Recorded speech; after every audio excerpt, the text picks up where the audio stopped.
क्या आपके पास credit cards हैं? मेरे पास तो बहुत सारे हैं, लेकिन अब आ गए हैं नए रूल्स। आरबीआई ने कुछ नई गाइडलाइंस निकाली हैं आपके क्रेडिट कार्ड्स के लिए। जैसे अब आप अपना खुद का क्रेडिट कार्ड चूज कर सकते हैं, अपनी बिलिंग साइकिल को कंट्रोल कर सकते हैं और क्रेडिट कार्ड के मिनिमम ड्यू डेट से अब डरने की जरूरत नहीं है।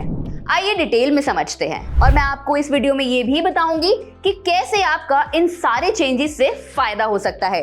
लेकिन उससे पहले जरा चैनल को सब्सक्राइब कर देना, क्योंकि ये आपके लिए बिल्कुल फ्री है। अब आपके पास ऑप्शन होगा कि आप अपना खुद का क्रेडिट कार्ड चूज कर सकते हैं। कैसे? हमें जब भी क्रेडिट कार्ड मिलता है, किसी का भी हो, आईसीआईसीआई का हो, एक्सिस का हो, एचडीएफसी का हो, तो उसके नीचे कुछ ऐसे लोगोस होते हैं जैसे मास्टर कार्ड, वीजा या रुपे। अब क्रेडिट कार्ड तो आप किसी भी बैंक का चूज कर सकते हैं कि मुझे एचडीएफसी का चाहिए या आईसीआईसीआई का चाहिए या एक्सिस का चाहिए। लेकिन क्या चूज नहीं कर सकते हैं वो था कि मास्टर कार्ड वाला चाहिए या वीजा वाला चाहिए या रुपे वाला चाहिए। तो अब आरबीआई ने बोला है कि ये चॉइस भी आपकी खुद की ही होगी, यानी कस्टमर्स चूज कर सकते हैं कि उन्हें कौन से वेरिएंट या कौन से नेटवर्क सर्विसेज वाला क्रेडिट कार्ड लेना है। अब आरबीआई ने ऐसा क्यों किया? इसलिए किया ताकि मेक इन इंडिया को प्रमोट कर सकें।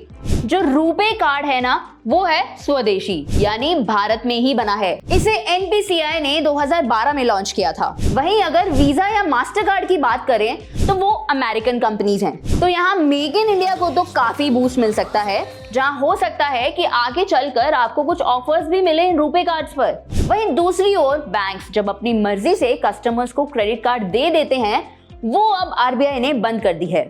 तो बैंक्स की अब ये दादागिरी नहीं चल पाएगी। और अगर आपके साथ कोई ऐसा करे तो उसे ये वीडियो दिखा देना।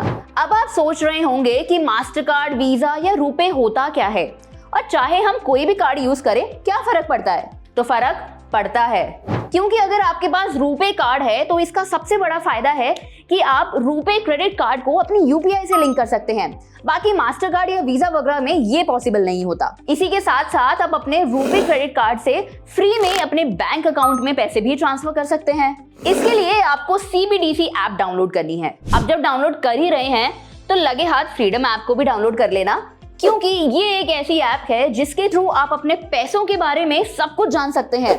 किसी बिजनेस को स्टार्ट करना है वो भी ये ऐप बताती है, कहीं खेती बाड़ी के बारे में जानना है वो भी पता लग जाएगा। डाउनलोड करने का लिंक आपको डिस्क्रिप्शन में मैंने डाल दिया है। सीबीडीसी यानी डिजिटल करेंसी के वॉलेट्स मोस्टली हर बैंक के पास होते हैं।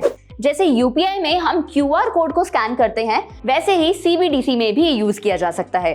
अब बैंक्स ने अपने डिजिटल वॉलेट्स में कुछ खास फीचर्स निकाले हैं कि आप अपने रुपे क्रेडिट कार्ड से अपना यूपीआई रिचार्ज भी कर सकते हैं। बस आपका रुपे क्रेडिट कार्ड यूपीआई से लिंक होना चाहिए और उसके लिए आपको अपने बैंक का डिजिटल वॉलेट वाला ऐप ओपन करना है, लोड मनी पर क्लिक करना है, फिर चूज करना है कितना पैसा आपको ट्रांसफर करना है, फिर पेमेंट मेथड नजर आएगा, वहां आप चूज कर सकते हैं between savings accounts and UPI.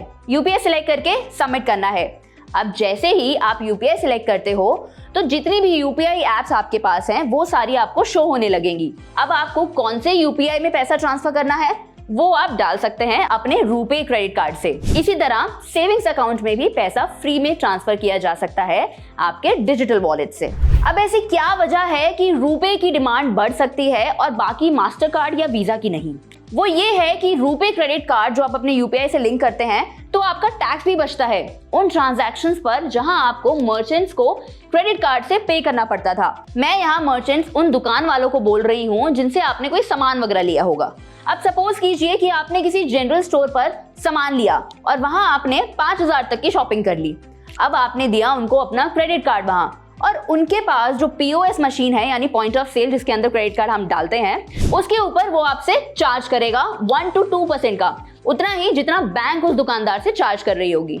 यानी आपने क्रेडिट कार्ड दिया तो दुकानदार आपको बोलेगा कि क्रेडिट कार्ड पर इंटरेस्ट मैं आप ही से लूंगा, वरना आप मुझे डेबिट कार्ड से पेमेंट कर दो। तो इस इंटरेस्ट से अब आप बच सकते हैं अगर आपने अपना रुपे क्रेडिट कार्ड यूपीआई से लिंक किया होगा, तो आप डायरेक्टली उनको यूपीआई से पेमेंट कर सकते हैं। इनफैक्ट कुछ रुपे कार्ड्स पर तो आपको कैशबैक्स भी मिलते हैं, जैसे एचडीएफसी का टाटा न्यू क्रेडिट कार्ड, और वो अपने कस्टमर्स को 1.5% तक का कैशबैक देता है। कुछ और भी क्रेडिट कार्ड्स हैं जहां कैशबैक मिलते हैं, जैसे ICICI Amazon credit card, axis का फ्लिपकार्ट वाला कार्ड, एसबीआई का कैशबैक क्रेडिट कार्ड और एसबीआई का बीपीसीएल क्रेडिट कार्ड।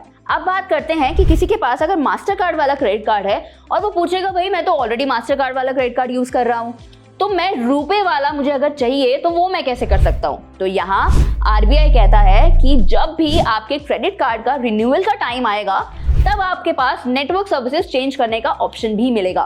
तो तब आप अपनी मर्जी से चूज कर सकते हैं कि आपको कौन सी नेटवर्क सर्विसेज चाहिए। अब रुपे क्रेडिट कार्ड का एक डिसएडवांटेज भी है कि उसकी फैसिलिटीज इंटरनेशनली इतनी नहीं है जितनी वीजा या मास्टर कार्ड वाली है, क्योंकि ये अमेरिकन कंपनी है तो ये इंटरनेशनली ज्यादा सर्विसेज प्रोवाइड करता है। आरबीआई के अकॉर्डिंग ये चेंज हर बैंक पर लागू नहीं होगा।